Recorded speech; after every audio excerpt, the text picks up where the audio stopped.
Hello guys, welcome back to my YouTube channel.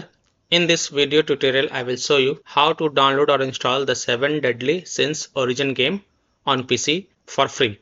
This game is completely free. So here follow the steps how to download this game. So open Steam and then go to store. And in search the store, you have to search the game, the 7 Deadly Sins Origin, and then click on the search result, the 7 Deadly Sins Origin game. You can see it is free. Then scroll down.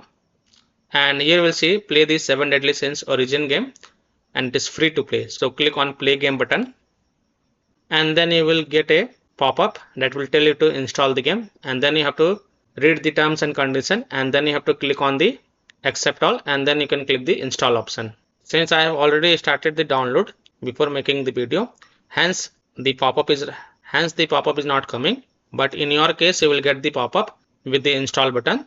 So click on the install, and then just you have to accept the terms and condition, and then you can go to library and then select the 7 Deadly Sins Origin game, and then you can see the game is getting downloaded on your PC.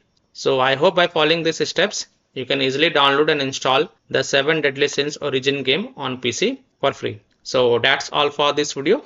If this video helped you, then please like and subscribe to my channel, share this video and hit the bell icon to get the latest updates.